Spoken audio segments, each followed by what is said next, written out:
Karma is an Oriental word which has found its way into most English dictionaries. It stands for a principle of Eastern philosophy which is variously interpreted.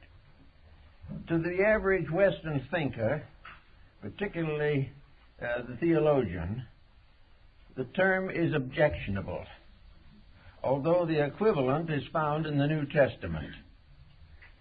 As we are told in the New Testament, as a man soweth, so shall he reap. And this is very largely the traditional explanation or interpretation of the word karma. It also is found in the Buddhist scriptures, where Buddha says, effects follow their causes, as the wheels of the cart follow the foot of the oxen. Therefore, we are dealing with cause and effect. We are not dealing with punishment per se. We are not referring to a condition after death or in life in which evil forces take over the life or consciousness of a human being. We are not relating to demonology, nor to a Hades populated by ghosts and monsters. The word is simply a term to signify that the effects are inherent in their causes. Scientifically, this would probably not be seriously disputed. We observe every day that causes produce consequences. But most people are so much interested in their own ideas about consequences that they overlook the problem of causation. Today, as we look around us, we see an almost classical example of how causes produce their effects, how the way we do things becomes the way in which we are rewarded or punished. Karma is not a punishment bestowed by heaven. It is not a painful work given by deity to wayward children. Karma is simply the fact that there are rules in the game of life, rules in creation, rules that are just as inflexible as the law of gravity, rules that cannot be violated. And long ages of contemplation has built these rules into the theological writings of most of the nations of the world. These rules are first observed. Our remote ancestors saw them. They did not know what they meant, and they did not know why they happened. But they learned through thousands of years of experience that things that they did had consequences, and that these consequences were more or less inevitable. They found in those days that the individual who broke the common rules of life suffered. He suffered not because a divine power looked down on him and punished him. He suffered simply because he broke the law of cause and effect. This law is impersonal, it is just, it cannot be arbitrated, and it cannot be not mollified or changed by almost any process that we can think of. Actually, therefore, we live in a world in which we have to be thoughtful of what we do if we wish to enjoy the maximum benefits of existence. The purpose of knowledge, finally, is to discover what we can do that does not result in trouble. Ignorance, consequently, is the condition of being unaware that what we do has consequences. Now, we are mostly willing to accept certain visible forms of consequences. We know that if we eat the wrong foods, we will have dyspepsia. We know that if we become bound to drugs or narcotics or alcohol, we will pay for this indiscretion. We know that we are capable of improving our living or destroying ourselves. according to our understanding and application of the principles of cause and effect. So the philosophy has as its primary purpose an effort to demonstrate clearly for the benefit of all concerned that you cannot make a mistake without getting into some kind of trouble. Now, we can say that people do not know when they make a mistake. In certain cases, this is true. But in the majority of instances, the mistake is intentional. It is intentional because the individual is more interested in getting something that he wants or avoiding something he should face than he is in thinking about the law of cause and effect. He thinks that evasion is possible, which it is not. He thinks that he can overlook rules in nature and that nature will overlook these mistakes. It will not happen this way because practically every mistake that can be made has consequences which are unfavorable. Now, of course, we can't all be perfect in everything. We will all be subject to the mistakes for a long time to come. But one of the commonest things that we might be able to do would be to build a pattern of the more common, simple, and obvious mistakes and how to avoid them. We should be teaching children certain rules to avoid mistakes on the consequential theory that these rules must be followed or trouble will follow.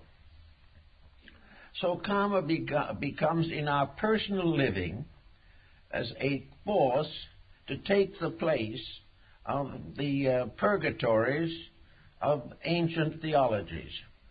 Instead of the individual going to some mysterious place after death where he will be boiled in oil, he can escape this very morbid and melancholy fact by realizing that the effects of causes are worked out on the same plane where the causation occurs. If we make a mistake on the physical level, we will pay for it physically. If we do something noble and glorious on the physical level, we will be rewarded accordingly. Karma as much deals with rewards as it does with punishments. If our mistakes are never overlooked, our virtues are not forgotten either. Everything we do right has certain enduring consequences for our betterment, improvement, and security.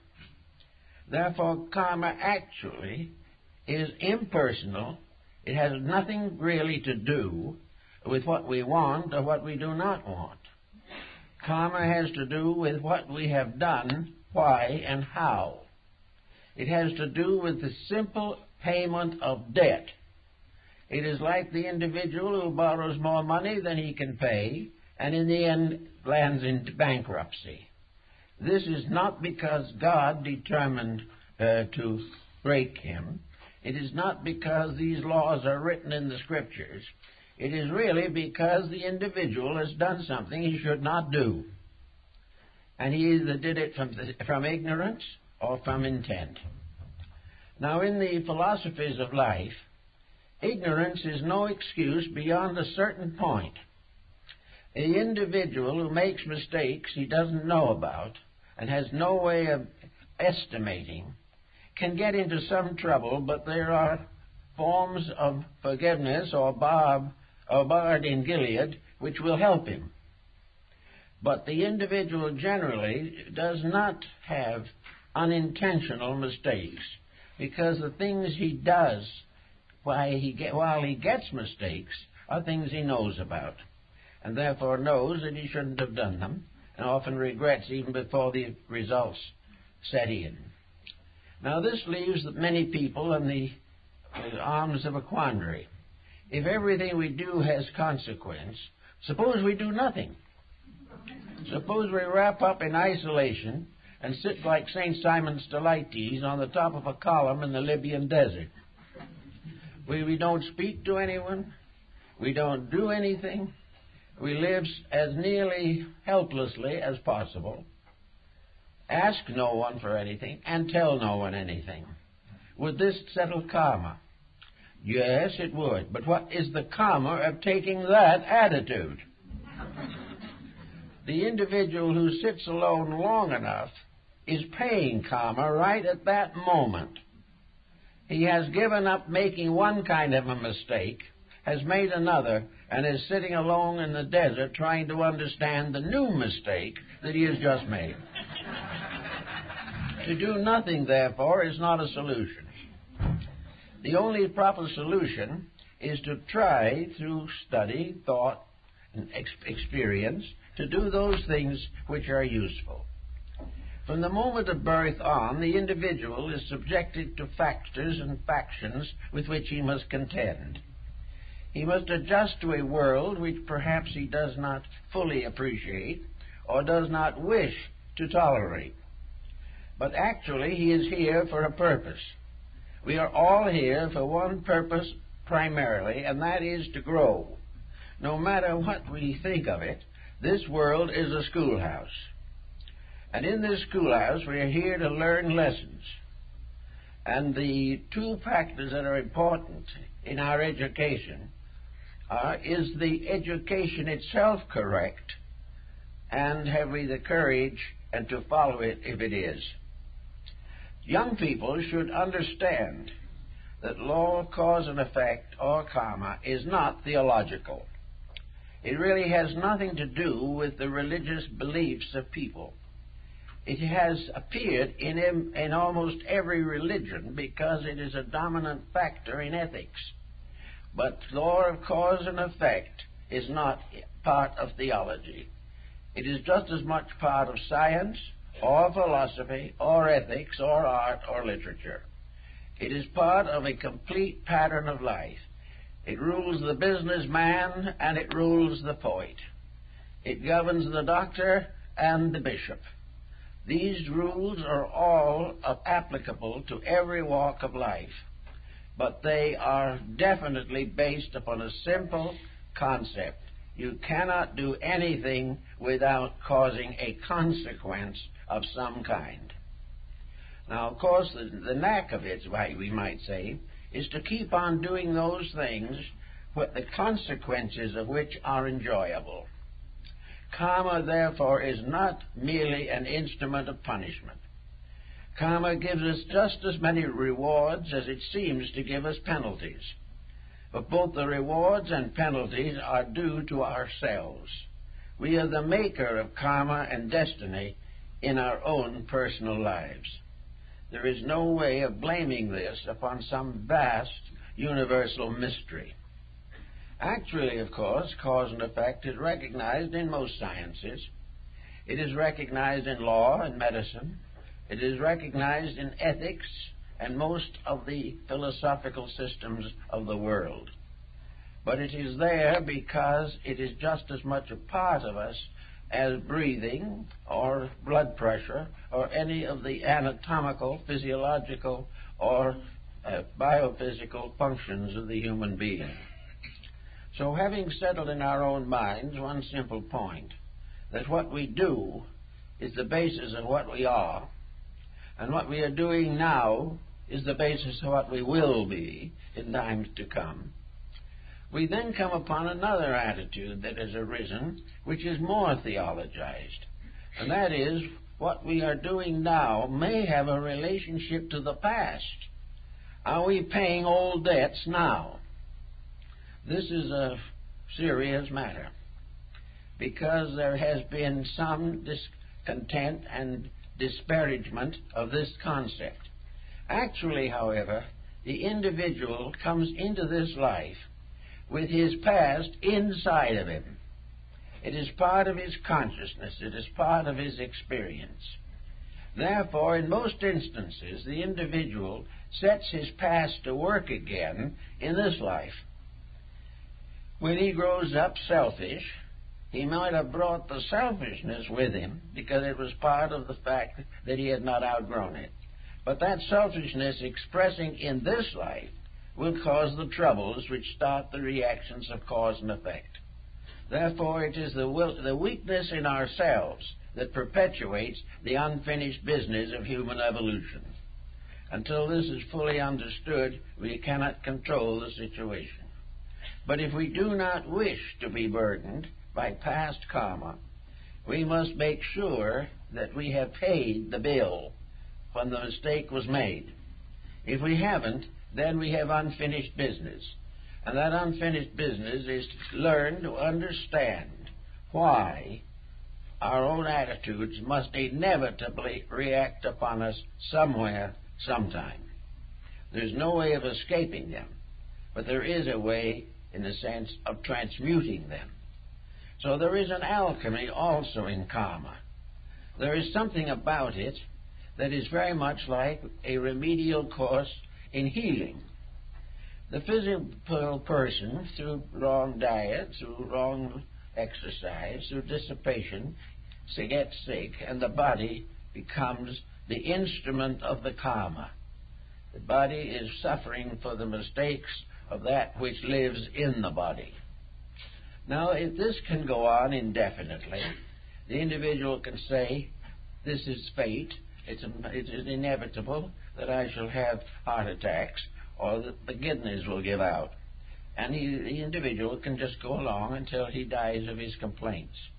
Or he may decide that life is still worth living and that he'd better do something about his mistakes. If, therefore, he sets to work to correct the mistakes that are destroying him, the mistakes he has corrected cannot destroy him, because they have ceased to exist. Therefore, most karma ceases to function when the reason for it is exhausted. If the person has learned the lesson, he does not face it twice. If he has done what he should have done anywhere along the line and had faced it, the issue would be dead. But as a matter of fact, very few people, as you will know if you look around, really face into their own mistakes.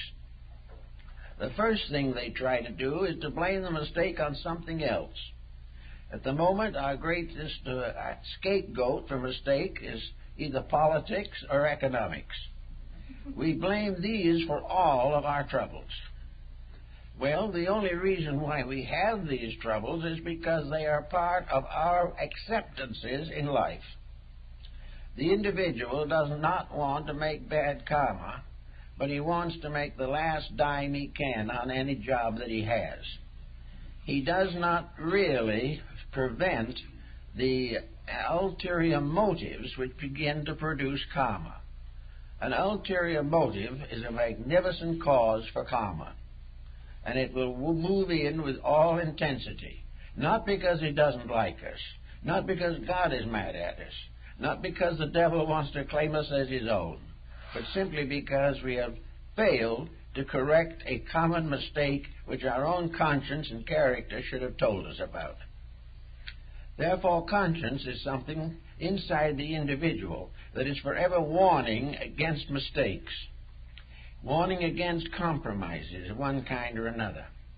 Now, conscience, of course, functions best in a convivial attitude.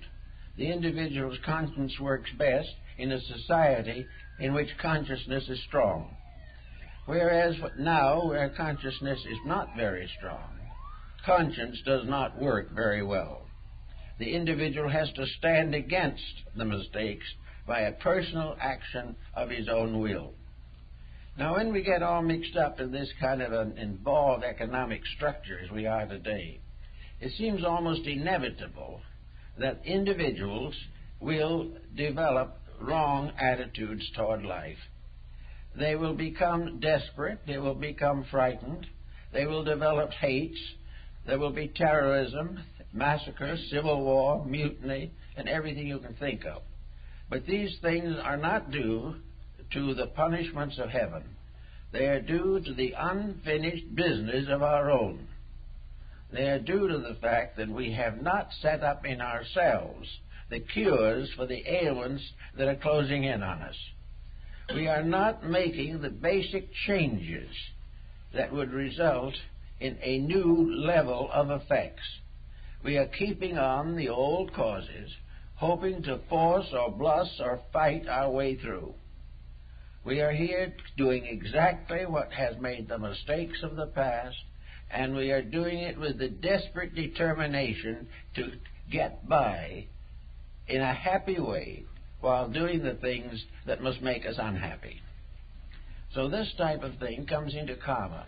Now, the other side of the coin is also worth remembering, that there is not anything that happens in life that is good that is lost.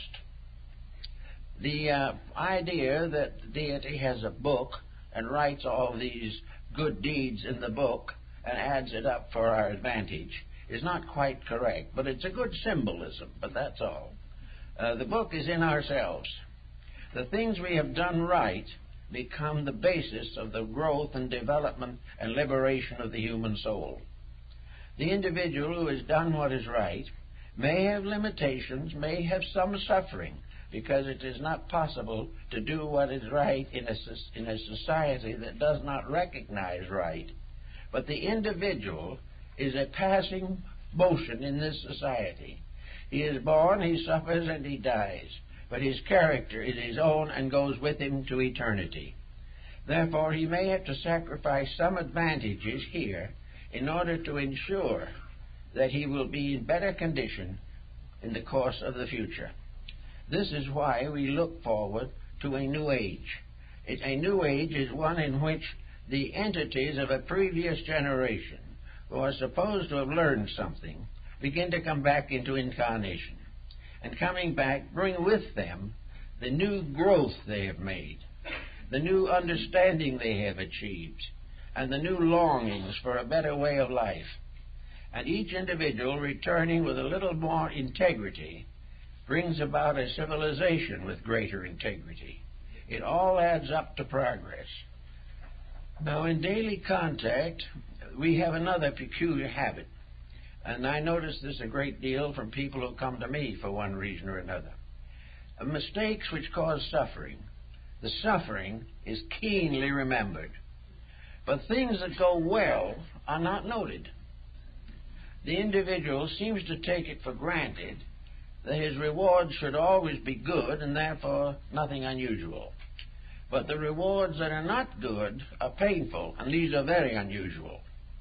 So the person has a tendency to overlook his blessings in favor of his misfortunes. I have talked to many people who have outlined at great length all the miseries they've gone through.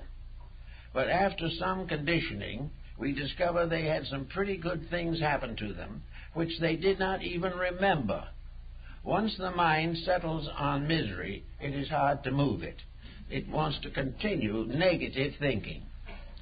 This caters to another problem in human nature, and that is self-pity. And if there is a creation that is sorry for itself, it is humanity. It's been sorry for itself from the first day. Therefore, the desire to be sorry for oneself sort of has a dignity about it. It has a maturity about it. The sufferer feels superior. He has had a greater and more dismal existence. He is subject to martyrdoms that have made him very important in his own sight. But he has not learned the important lesson of all, and that is that he must understand cause and effect. He must realize that the causes of the things that make him miserable are in himself, not in society. And the causes of the nice things, which he will not admit, these causes are also in himself and pass unnoticed. So it is very important for people to realize that karma, or consequence, is not merely punishment. It is the individual achieving that which he deserves. And the more constructive his deserving may become, the greater his good cause and effect will function. So we think very definitely of the importance of building positive patterns of conduct, that we are not here to estimate the punishments that we are going to receive. We're here rather to so live that these punishments fade out. On the basis of the problems we are confronted with in society today, We can look at the world as it is. We can look at the different attitudes that ruled conduct. And I think most people will realize that the world at this time is not governed by the best possible attitudes. It is governed by selfishness. It is governed by ambitions that are false or excessive. It is developing around a financial center that is unendurable. And it is also exploiting and destroying the natural resources. All these things are happening. Every newspaper has articles on them. Every individual knows something about these matters. But he continues to ignore them, either believing there is nothing he can do about them, or that he is too busy doing other things that he prefers to do. But the great working of karma, which sometimes brings a human being to the edge of chaos, is bringing the collective humanity, of which we are a part, also to the brink of chaos. As St. Augustine pointed out long ago, in the days of the ante-Nicene Fathers, the human being has certain privileges of energy. There are things he can do and things he cannot do. One of the things he can do is improve himself. One of the things he cannot do successfully is to dominate other people. The moment he begins to dominate other people, he creates a reaction. And on the level of religion, wherever religions go out to proselyte and determine by force or otherwise to conquer masses of human beings, these religions themselves are in grave trouble and ultimately come to an inglorious end. Everything that is wrong ultimately fails. There is no way of escaping this inevitable fact. Now, in ourselves, within our own natures, we have a certain type of consciousness, insight, understanding, or whatever you want to call it, by means of which we intuitively recognize values that we do not wish to consciously acknowledge. We call this conscience, but it is more than that. It is the subconscious set within ourselves by which we participate in the universal plan of things. Way down deep in ourselves, we know the rules. But by the time we have filtered this knowledge through emotion, thought, and action, it has lost the name of significance in many cases. But down inside of each individual, the law of cause and effect is in existence at all times. It is part of this over-self of Emerson. It is part of this divine part of man, which, while enclosed in body and encased in material concerns, is still alive and well. So we have to realize that when the voice inside of ourselves warns us, we should give very definite consideration to that warning. Now, the law of cause and effect, they say, can't be proved as far as the moral issues are concerned. But this is not strictly true either. The moral issues are provable, and the ethical life of the individual can be made scientific. Lord Bacon points this out in The Advancement of Learning, that if we want to know more about religion, we study science. If we want to know about science, we study philosophy.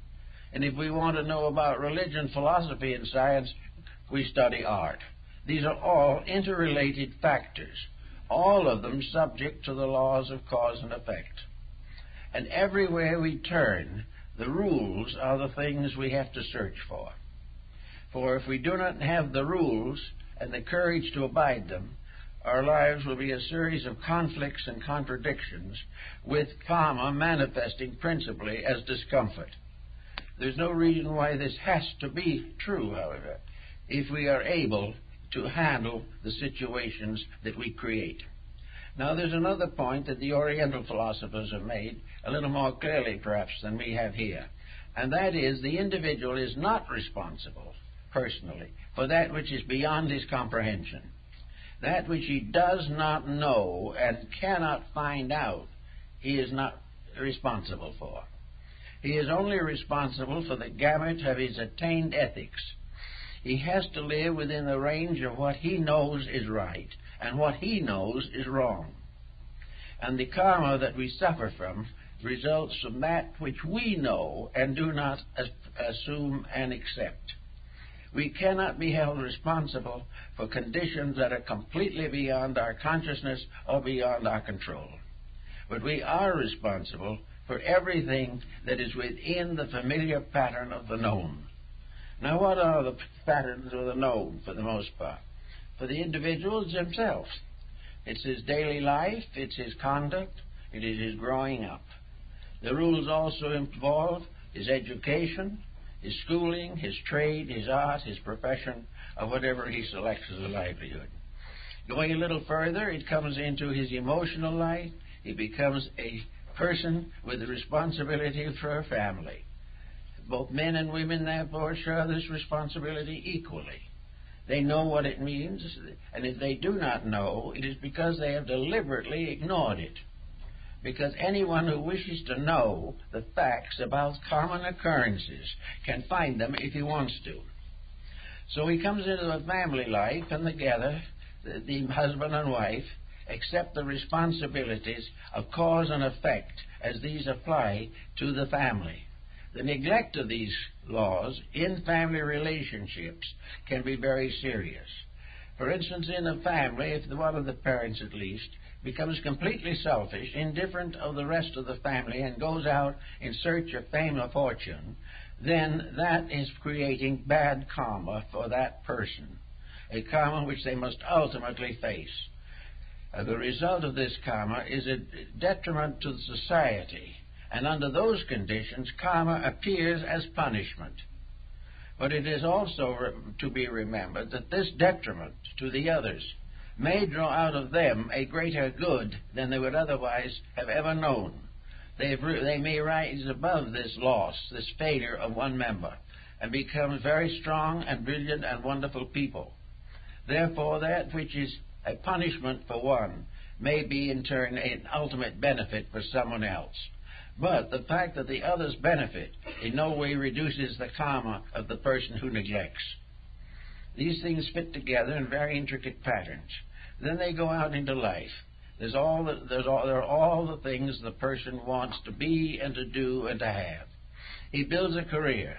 Now the women are going out and building careers also. And the world of careers is becoming tremendously important. Now, career generally means that the person becomes a better person, better equipped to face life, and better able to achieve the integrities of independence. But for most part, that is not the way it is used.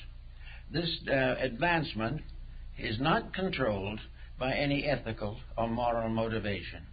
The individual wants greatest liberty to do exactly what he wants to do. And if what he wants to do is against the rules of karma, he's in trouble. And most of the time it is. The individual who is a wastrel, the individual who is extravagant and dissipated, the individual who allows his morality to collapse because of wealth. This is all karma causing. And the karma is going to be far more difficult to overcome than the financial ascension to which the person has made an adjustment. Therefore, we have all the way along interlocking. One man's karma of reward and another man's punishment. But it all works from the integrity center within the person themselves. And this integrity center must not be violated. Now, knowledge, as we know it today, claims all kinds of purposes and motivations. But the essential reason for knowledge, the real basis of our desire to know, is that we must learn to know what is right and wrong for ourselves. We must discover the truth, the life, the pattern which is possible for us to fulfill without danger or pain or suffering.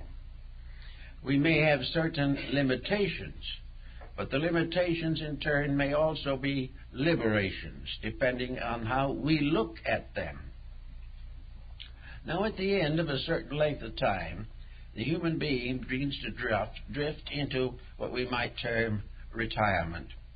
is getting to the end of most of the adventures of living. He has gone as far as he can industrially and economically and so forth and so forth. And he is now coming to the time when he must review and regulate his own life.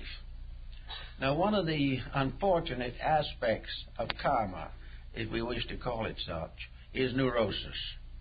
Neurosis is not an individual who is really in great trouble. Neurosis is an individual who has misinterpreted, misunderstood, and misused the advantages of living. He has accepted everything as punishment that was in any way an interference with his personal pleasure. So the law tells us, for one thing, that pleasure is good. We should all have it. But it is not the primary purpose for existence. We are not created primarily simply to have fun.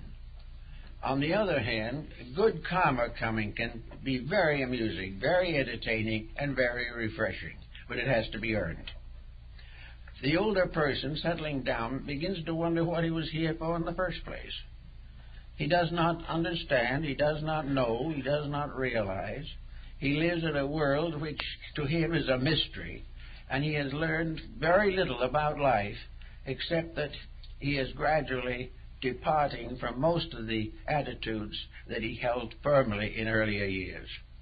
So this all adds up to the fact that if the human being was here forever, and if the gift of immortality was generally available, we might have a different attitude toward life.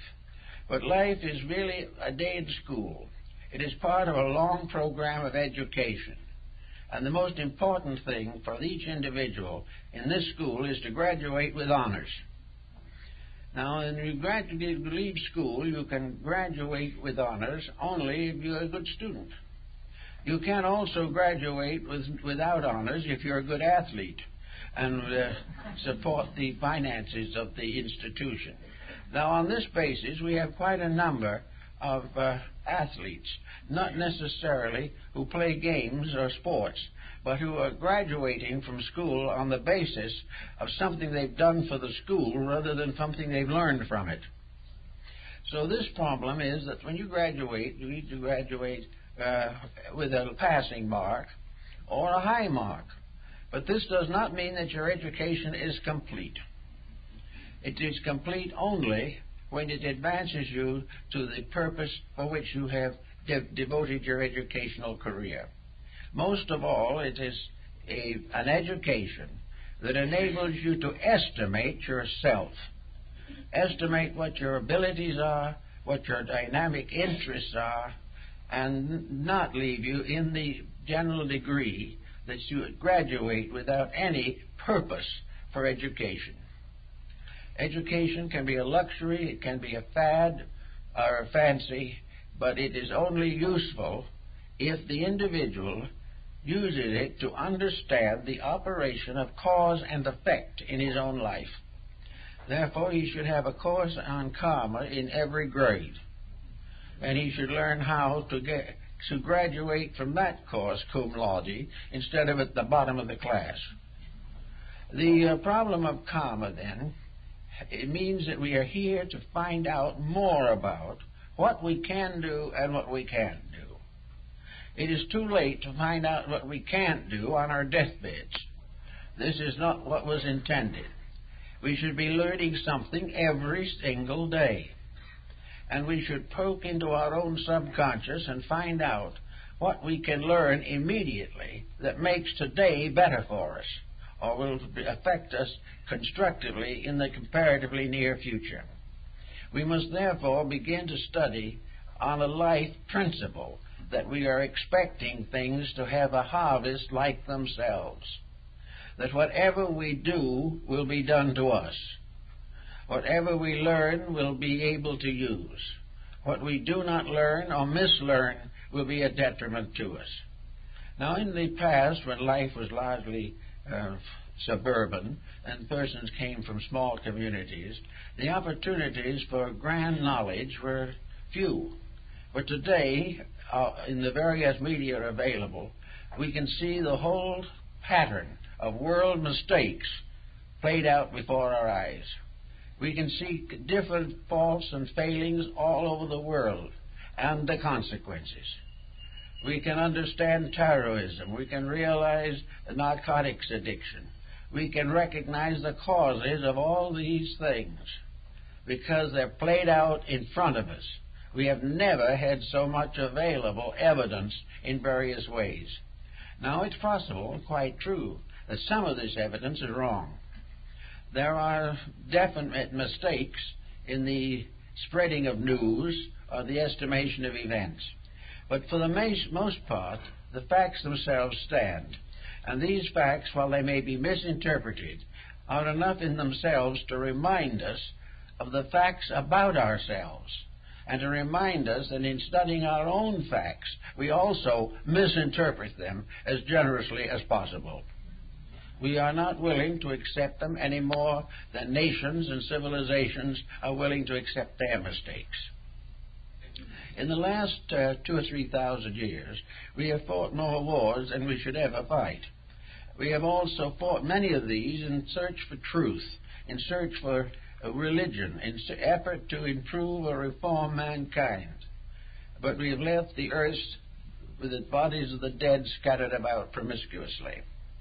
Actually, we should be able to just look back for a few years to see what we ought to be learning. This mysterious and inevitable consequence of action, that we should see how, one by one, the dictators fall, one by one the criminals fall, one by one the selfish fall. All these things are obvious to the thoughtful person, but the individual who has his own treasures seldom understands or accepts this evidence. He is going to be different. Other people may have to pay their debts, but he is going to find some way of getting out of his. This is very common in finance and has led to constant ruin and impoverishment. Actually, the only answer to the whole problem is ethical integrity. There is no way of getting away from karma unless the individual is mentally, emotionally, morally, and physically honest. Honesty is the secret of survival, and it minimizes nearly all the problems of life. The individual who is emotionally and mentally honest has a great deal more chance of being physically healthy, because the disturbances of the emotions are what cause a great deal of sickness. Almost all of the troubles that we have arise from the interference that we create between the levels of our own constitution. The mind betrays the heart betrays the health, and all these things fall into a common ruin. But we have to realize that there are laws of karma that apply to every aspect of existence. There are laws of karma that are peculiarly created for the benefit of bumblebees. There are laws of karma that are necessary for the motion of stars. There are laws of cause and effect controlling everything that exists in the universe and existence itself. Therefore, all things are surviving because they live in an intricate pattern where survival is necessary and where the breaking up of survival is destructive to the entire pattern of life. Bring this down to our little daily living and the problems that we all have to work with. The problem is to start in by carefully estimating the relationship between our actions and integrity, or the relationship between our pressures and common sense.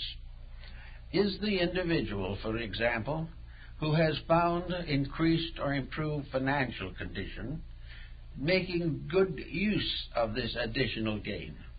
Is he been faithful unto small things so that he could be made faithful unto larger things?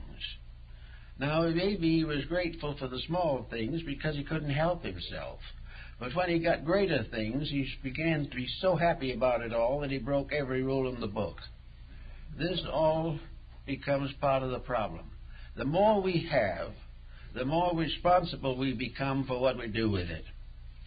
And the proper use of it is a factor in karma, a very definite factor. Ben Franklin summed up the simple words, waste not and want not, and that's cause and effect. Just a simple statement of it. Every individual must use what he needs and has well, or else suffer from the karma of having abused them. Is hungry. All kinds of elevations of a state are blind and meaningless unless the elevation causes the individual to become a better servant of humanity. Wherever promotion results in increased finance and privilege and no responsibility, bad karma is not far away. All the way along, everything we do has to be estimated in terms of consequence. If we have children, we have to take the time to educate them. If we have the proper job, we must do it well. We cannot shoddy our work without ultimately causing karma. And if enough people shoddy their work, it is almost impossible for any of us to get a piece of work done honorably. This is not because the devil has been whispering in ears all the way along. It is simply because we are all setting the example to each other. And for the most part, the example at the moment is not good.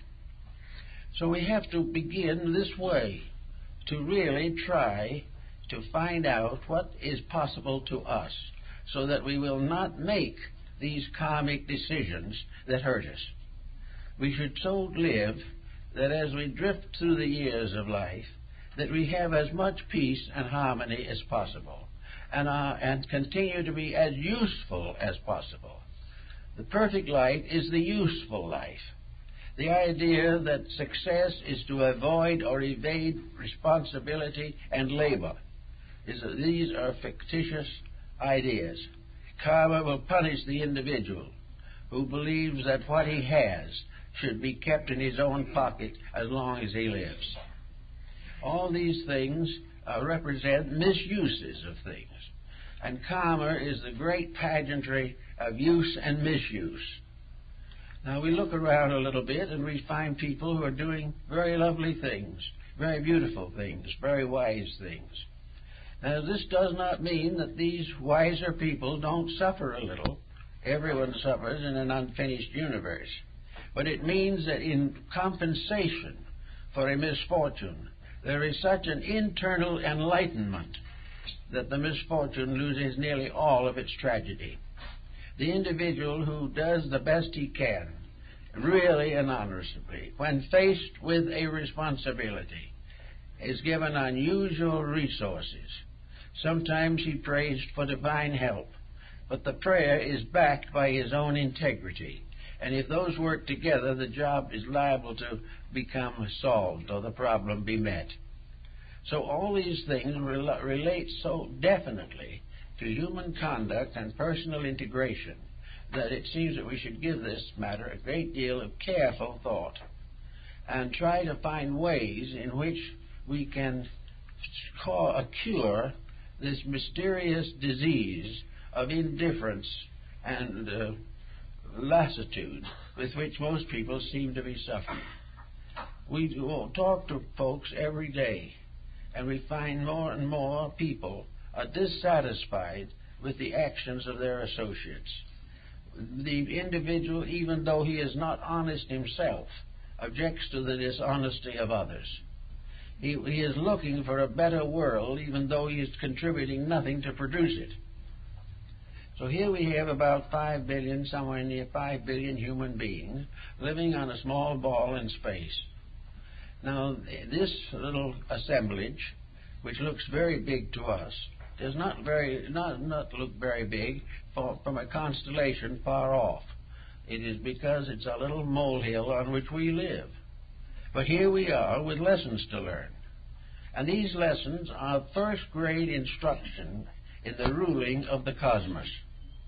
If somewhere along the line, as some schools of philosophy believe, our evolution will ultimately result in our becoming part of a great evolutionary program that will come into existence in the future, that each one may have an executive place in the great unfoldment of the constellations and stars and elements. If this be true, and it may be, we can't say it won't be true, then this is part of our educational field. Here we are trying to solve a very simple problem, a problem that is not beyond our capacity. We want to live quietly and peacefully. We want to have enough to take care of ourselves respectably and with reasonable pleasantness. We want to get along with each other in amity. We want to have our beliefs respected, and in time we will learn to respect the beliefs of others. We want a harmonious, pleasant world.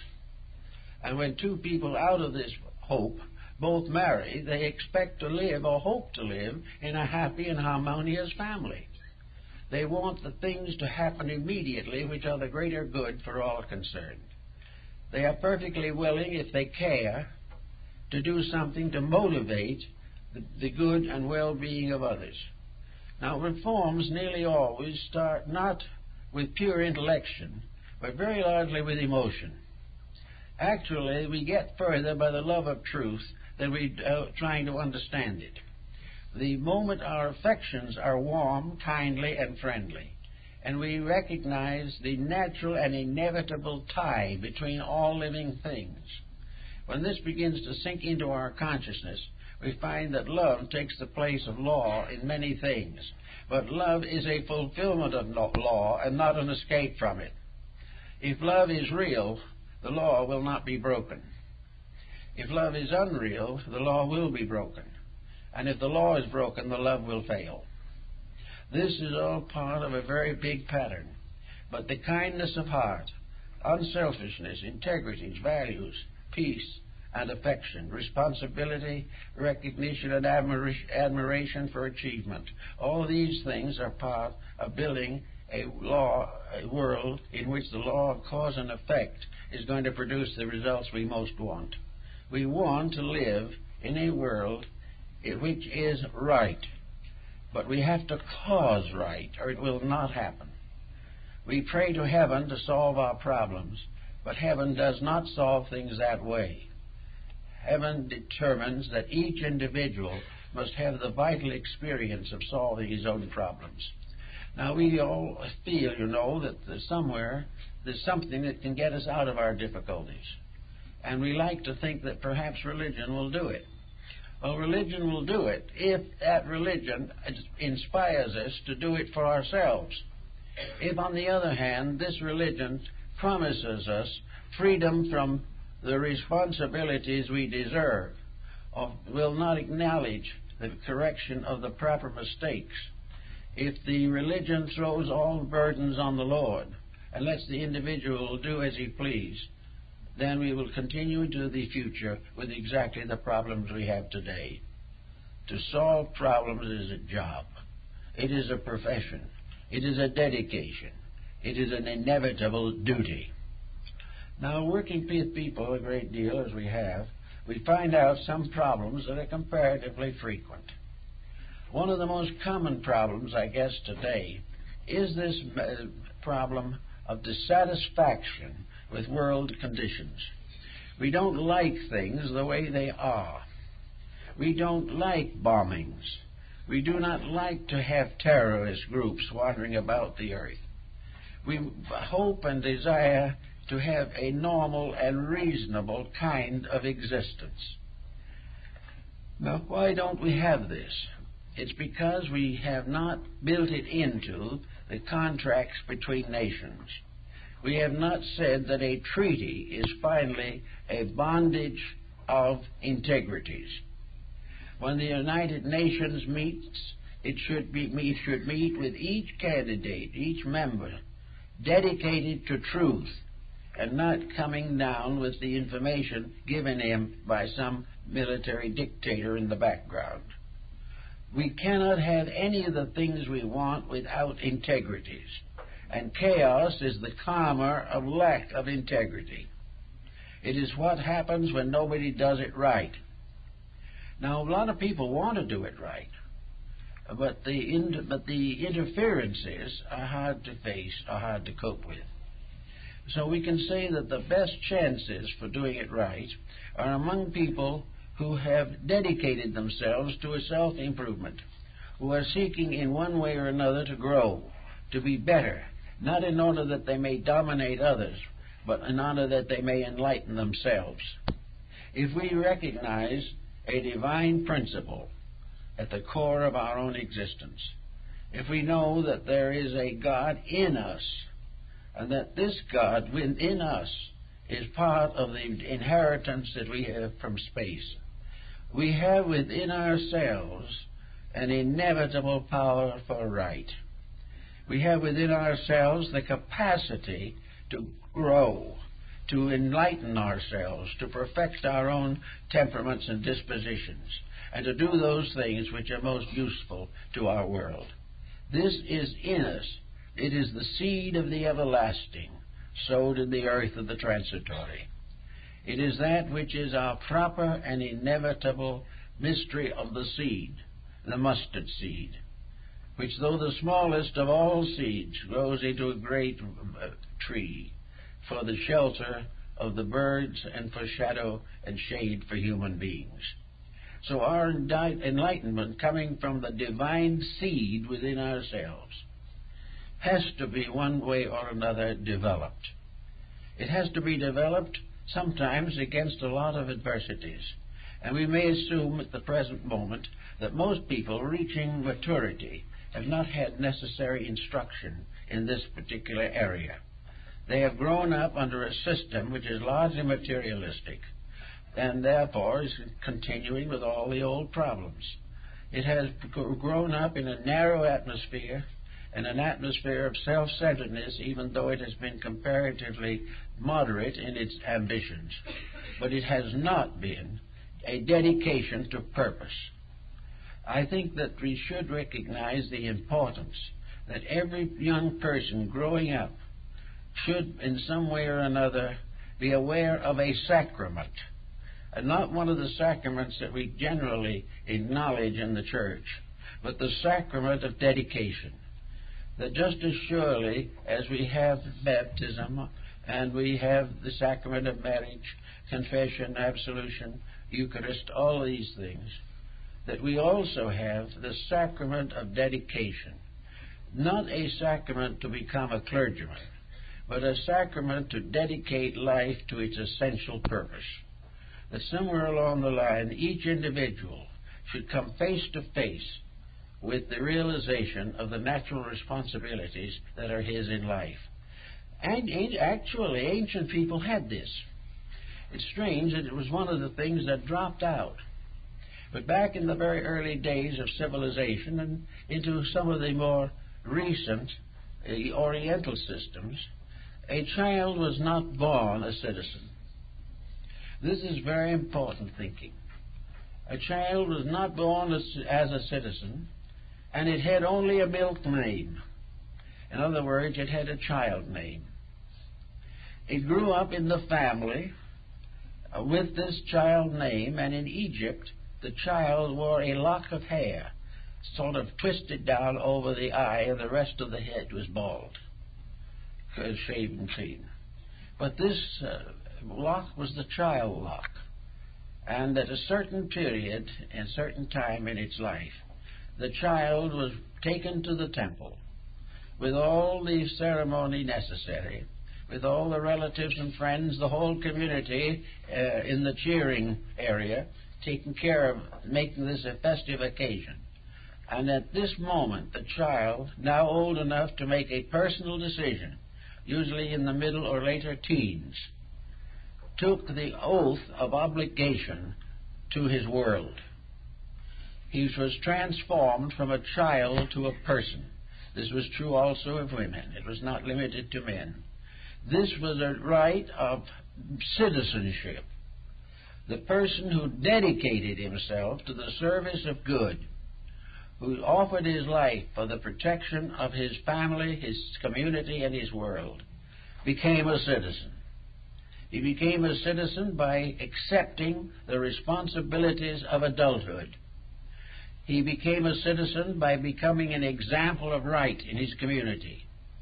He was a dedicated and sanctified person. living to fulfill the real reason for a human being's existence.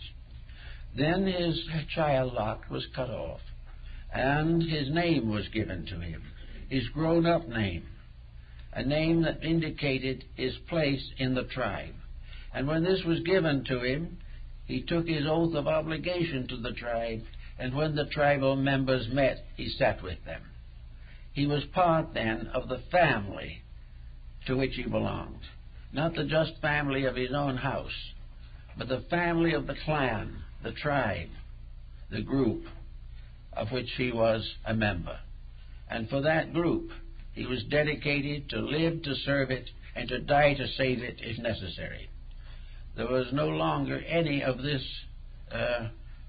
going off by yourself to make it rich or something of that nature. It was all part of a system, because without this consecration, antiquity could never have survived. It survived because everyone stood firm for that which the tribe stood for. And the tribal wisdom, the orender of the tribe, descended from the heroes of the past who had given their lives to make the present possible. They had gone out and sacrificed everything so that their descendants could have a better life. And it was the privilege and right of these improving descendants to honor the virtues that they had inherited and protect them for the future. Now, this citizenship of the tribe is a very interesting and important thought, at least. It changes the whole aspect of things. The young individual is not out to make his own way primarily. He will make his own way in all probability, because his dedication doesn't make him useless. It makes him useful. It makes him able to live a better person himself, to do his job better, and at the same time always remember his relationship to the group and his part in their success.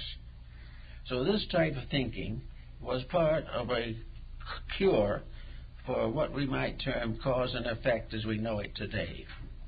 If we had brought forward the causes of good, if we had brought forward the wisdom of antiquity, we would not now be in this particular condition.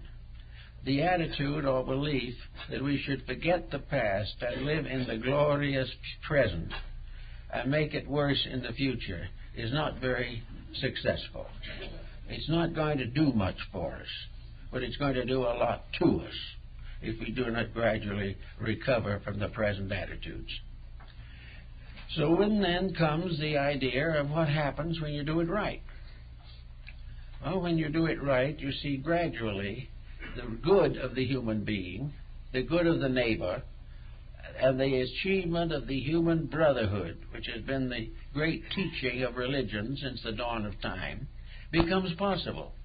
We can be one family, not because we all agree with each other, but because all of us agree with principles under which we live. We believe in the right of the other person just as much as our own. We do not step on the liberties or values of other people, but we tread carefully upon their weaknesses and try to help to strengthen the life of the person. We are here as a family, and this family has collective karma just as well as it has individual karma. And the condition we see today is simply the inevitable outcome of long abused privileges, long wasted resources, and the continuing emphasis upon selfishness. Now, many people feel there's nothing left but to be selfish, and they hope that the end of their lives will release them from this wheel of Ixion upon which they have crucified themselves. This is not necessarily true, however, because the law of karma is also correlative with reincarnation or rebirth. And rebirth is simply the opportunity to complete unfinished business. And business is always unfinished until the individual attains enlightenment. Enlightenment is the final victory of the internal over the external aspects of life. It is the victory of God over the misuses which we have associated with religion, science, philosophy, and the arts. Actually, reincarnation is the next step in this tremendous road that we all have to follow. Reincarnation is another day in school. It is another opportunity to grow.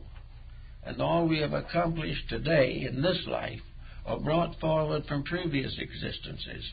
All these virtues and strengths become part of a new standard of education. The time must come, and is coming, when education must take on its final purpose, namely that education is necessary to fit the individual to become part of a great motion of life to which he belongs, a motion which leads through time and space to final identity with the cosmic integrity. It has to do with the fulfillment of all things. It has to do with the achievement of a purpose for life. That is one of the problems we have. We have more doctors we know what to do with. We have more attorneys than we need. We are now developing the largest following of computer operators that will be necessary in the next 2,000 years. By that time, there won't be any computers. All of these rather foolish things show how we will take time and energy and go through universities or take crash courses, all to get $2 an hour more on the paycheck, or to get a job or something of this nature. We will do much for physical security, but nothing for the integrities upon which life and physical security must ultimately depend. We must begin to realize that we have to grow. And growth is an acceptance of realities. We grow when we can take an event in our own lives, dissect it, and find what it means.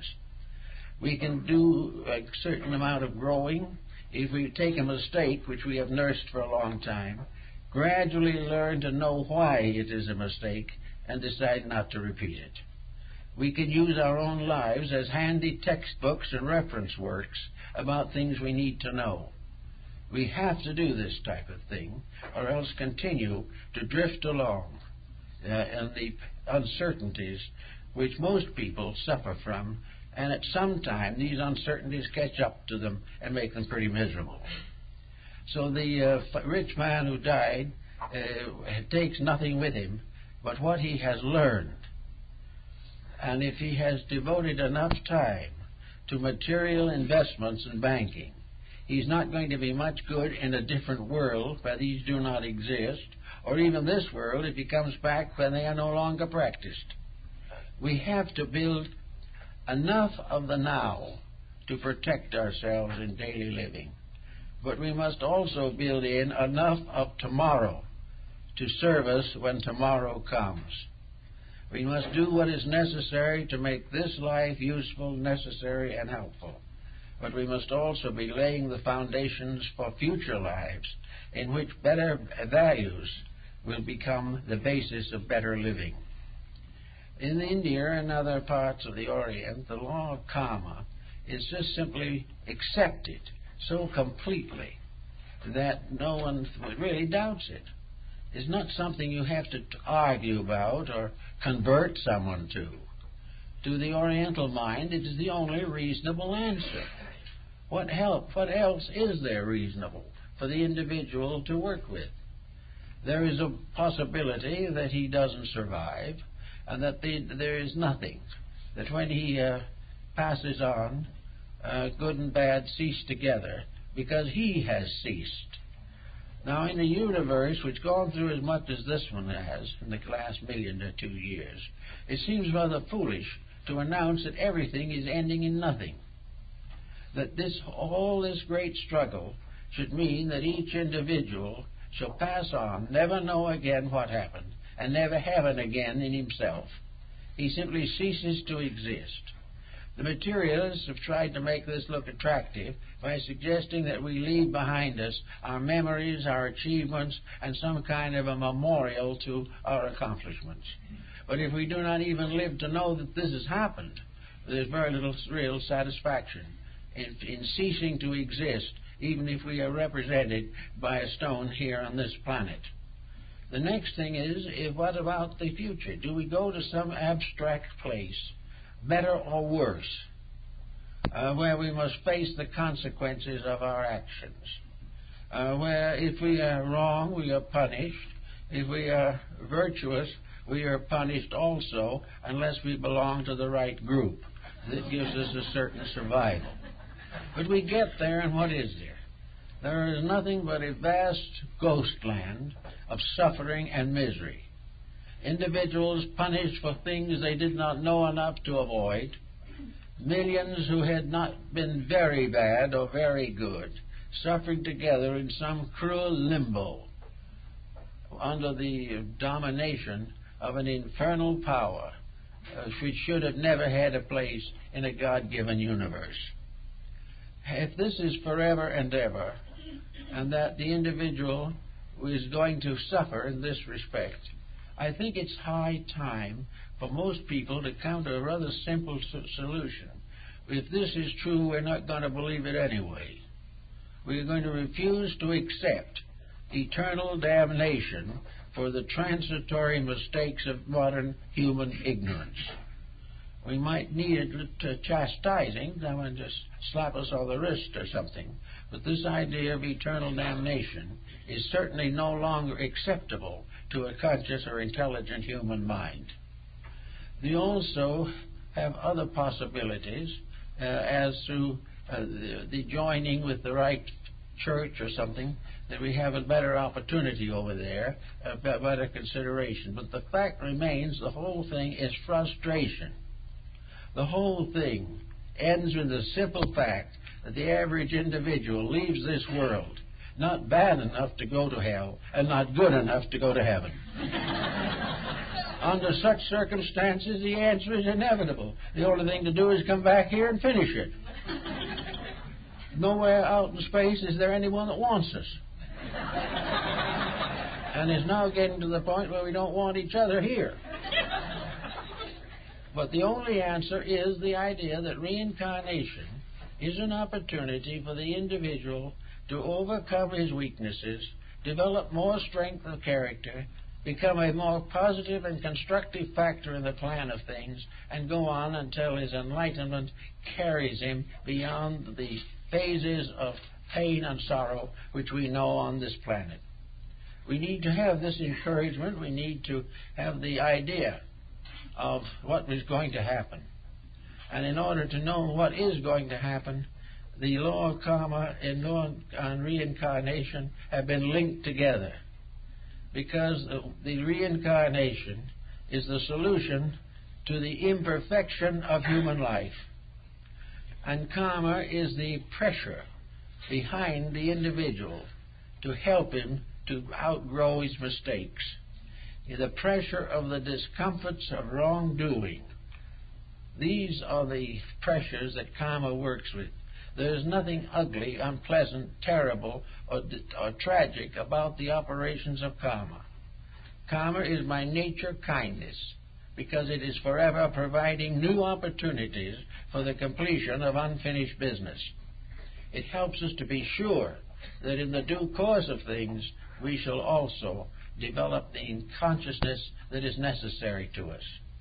Now we may also ask, if this be the case, what about what happens? What are the laws of karma bringing about in the larger pattern of things? What is it that lies beyond, for which we are trying to perfect ourselves? Well, in the first place, the perfection of self is really simply a natural necessity. That we should unfold our potentials is part of potential itself. The reason why this plant grows is because the seed is planted. And each life is a part of the growth of something. Now, when we plant a seed of a tree, why do we plant it? It's because we hope it will grow into a tree. And we hope that that tree will have a reason for existence. Because we know also that in that tree will be also the perpetuation of itself. Now, the fact that these growths are all continuous seems to indicate a universe of unfolding integrities and values.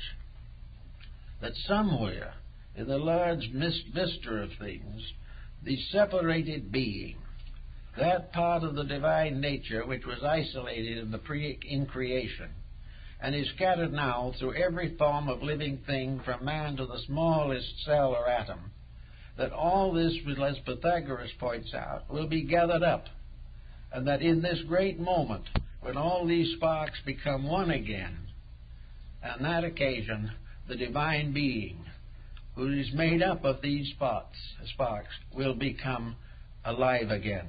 We resurrect or save the divided energies of God, return them to their source, and the divine power is fulfilled, completed, and made perfect by the constant contribution of its parts.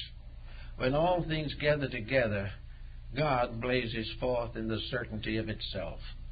It blazes forth as the perfection of all things.